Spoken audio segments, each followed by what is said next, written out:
बीते रविवार को शुक्रवासा गांव में हाउल ग्रुप एवं पर्वतपुरा पंचायत विकास समिति द्वारा निर्मित पंचायत की पहली निशुल्क मेडिकल डिस्पेंसरी का उद्घाटन हुआ। मांगीलाल मेमोरियल मेडिकल डिस्पेंसरी का उद्घाटन स्वर्गीय मांगीलाल की पत्नी गीताबाई ने किया और साथ ही निशुल्क टेलीमेडिसिन सेंटर की भी शुरुआत हुई। ऐसे एक दूर गांव में जहां आज़ादी के 70 साल बाद भी आज ज़्यादातर लोगों के पास स्कूटी नहीं है, सड़कें नहीं बनी, बिजली आधी अधूरी है, बंधुआ मजदूरी है, साथ ही कुपोषण, अज्ञानता, न जाने क्या नहीं है, वहां एक निशुल्क क्लिनिक की शुरुआत ने तालियां तो खूब बटोरी, पर उसके शोर में एक अद्भुत कहानी दबी रह गई, जिसे उजागर करना उतना ही ज़रूरी है। कहानी है गांव के एक निस्वार्थ परिवार की। अत्यंत गरीब इस परिवार में मूल 22 सदस्य हैं। 4 भाई अजब सिंह रावत, देवराज, विजय और रवि, उनकी माताजी गीता भाई और चारों भाइयों की पत्नी और बच्चे अजब सिंह और देवराज खेती करते हैं। विजय सेठ के पास बंधुआ मजदूर हैं और सबसे छोटा भाई रवि पेंटर है। वैन गॉग जैसा मशहूर नहीं, वह दीवार पुताई करता है। जाहिर है कि पूरा परिवार अभावग्रस्त है, इतना तक कि कभी कभी तो नमक रोटी खाकर भी दिन गुजारना पड़ता है, बाकी तो छोड़ ही दे। अक्सर हम गरीबी का नाप जोप पैसों से करते हैं, पर इंसानी दिल का क्या? मानवता, त्याग, संवेदना, स्वप्न, संघर्ष, प्रगति, इन सब का क्या? इसकी क्या कोई अहमियत नहीं है पैसों के सामने? तो चलिए देखते हैं कौन है गरीब और कौन अमीर, और कौन हुआ आज़ाद और कौन गुलाम। जैसा कि मैंने बताया, देवास जिले के मनोहर दृश्यों के बीच बसी पर्वतपुरा पंचायत ग्रामीण भारत की परिस्थिति बयां करता एक सच्चा उदाहरण है। करीबन 4000 से ज़्यादा की आबादी वाली यह पंचायत आर्थिक असमानता का प्रतीक है। गरीब मजदूर, छोटे किसान, आदिवासी और पिछड़े वर्ग के लोगों से मिलकर बनी यह जगह आज भी स्वास्थ्य व्यवस्था की पहुँच से कोसों दूर थी। 15 किलोमीटर के दायरे में ना कोई अस्पताल है, न मेडिकल डिस्पेंसरी, न प्राथमिक चिकित्सा केंद्र और तो और दवाखाना तक नहीं है। जो है वह गैर कानूनी झोला छाप डॉक्टर के अलावा कुछ नहीं। ऊपर से गांव वालों की आर्थिक स्थिति उन्हें निजी अस्पताल में इलाज करवाने की अनुमति नहीं देती, और अगर कोई सुविधा मौजूद भी हो तो जागरूक न होने के कारण उसका फायदा नहीं मिलता। ऐसे में जब सवाल यह उठता है कि शासन प्रशासन इन सब तक स्वास्थ्य व्यवस्था नहीं पहुंचा पा रहा, तब क्या इन लोगों को उनके हाल पर छोड़ दिया जाए? तब गांव घूमने आए इंदौर स्थित हाउल ग्रुप के कुछ सदस्यों ने एक ऐसी निशुल्क सार्वजनिक चिकित्सा व्यवस्था बनाने का संकल्प लिया जो 24 घंटे 7 दिन सबसे उन्नत तकनीक के साथ गरीब जनता के स्वास्थ्य एवं इलाज के लिए उपलब्ध रहेगी।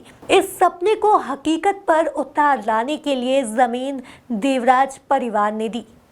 गांव की स्वास्थ्य व्यवस्था की जर्जर हालत देखकर कुछ ही दिनों की दोस्ताना बातचीत में ही देवराज के परिवार ने अपनी गिनती की कुछ बीघा जमीन में से अस्पताल के लिए जमीन दान कर दी। फिर लगा सपनों को पंख। देवराज के परिवार का स्वार्थ त्याग देखकर गांव के कुछ और भी लोग आगे आए, मिलकर समिति बनाए और साल भर के कठोर श्रम के बाद जंगल से लकड़ी लाकर, बांस काटकर, फर्श, खिड़की, छत आदि खुद से बनाकर पंचायत का पहला और एकमात्र चिकित्सालय मांगीलाल क्लिनिक खड़ा कर डाला। और ऐसे इस सपने का पहला पड़ाव बीते रविवार 26 जून को पूरा हुआ। उद्घाटन के दिन आयोजित नेत्र शिविर में कम से कम 100 लोगों की आंखों का इलाज हुआ और चश्मे तक भी निशुल्क प्रदान किए गए। टेलीमेडिसिन सेंटर के माध्यम से 20 से अधिक विभिन्न बीमारियों से ग्रस्त मरीजों को चिकित्सा मिला और साथ ही बाल स्वास्थ्य समस्याओं के लिए इस टेलीमेडिसिन सेंटर में 0 से 14 वर्ष तक के बच्चों के लिए एक चिल्ड्रन मॉनिटरिंग प्रोग्राम चलाने का निर्णय भी लिया।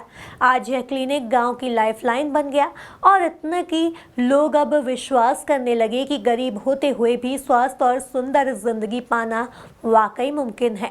साथ ही वर्षों के भ्रष्टाचार, असमानता और ऊंची जाति के दमन और उत्पीड़न से कुचली जिंदगी को फिर से आजाद करने का संकल्प लिए गांव की गरीब जनता ने जब इस वर्ष सरपंच चुनाव में अपने उम्मीदवार को खड़ा करने की हिम्मत की ताकि अपनी पंचायत को अपने हाथ में ले पाएं और अपने सभी कानूनी अधिकार को हासिल कर पाएं, तब फिर से जिसने सबसे आगे रहकर हिम्मत दिखाई वह है देवराज की पत्नी लक्ष्मी।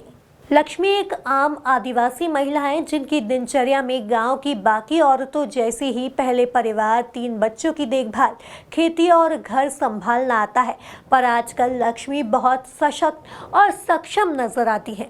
परिवार, घरेलू काम आदि के साथ उसने पढ़ना, औरतों को संगठित करना, बातचीत करना और लोगों की समस्याएं सुनना भी जोर शोर से शुरू कर दिया है।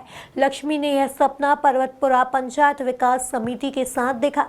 आज लक्ष्मी सिर्फ एक औरत ही नहीं जो सरपंच चुनाव में खड़ी है, लक्ष्मी पूरी पंचायत के सपनों का प्रतीक बन गई है। समिति के हर सदस्य का प्रतीक बन चुकी है और खासकर गांव की महिलाओं के लिए मिसाल बन चुकी हैं। लक्ष्मी और उनके पति दोनों ही मजदूर हैं और काम करने में विश्वास रखते हैं। चुनावी प्रचार में उनके पास बैनर, पर्चे और गाड़ी के लिए बिल्कुल पैसे नहीं हैं। जहां बाकी दोनों प्रत्याशी बड़ी गाड़ियों में बैठकर लाउड स्पीकर से प्रचार कर रहे हैं, वहीं लक्ष्मी देवराज पर्वतपुरा पंचायत विकास समिति गांव की औरतें, बच्चे, आदमी और नौजवानों के साथ पैदल चलकर उन्हें संगठित करते हैं।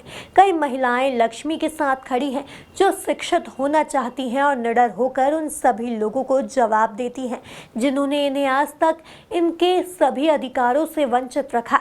पंचायत का पहला स्वास्थ्य केंद्र, दवाखाना, टेलीमेडिसिन सेंटर, 100 लोगों की आंखों में रोशनी, अपनी आजादी का सपना देखना, गरीबों का अन्याय के खिलाफ लड़ना, सरपंच बनने का सपना देखना, यह कुछ भी मुमकिन ना होता शायद अगर मांगीलाल ना होते तो उस घने जंगल और खतरनाक जानवरों के बीच कभी ना उगती फसल, फिर धीरे धीरे कभी ना बसता यह गांव, ना होता गीताबाई का परिवार और ना ही शायद साहस नए सिरे से धरती को सजाने का। तो अब बोलो गरीब कौन?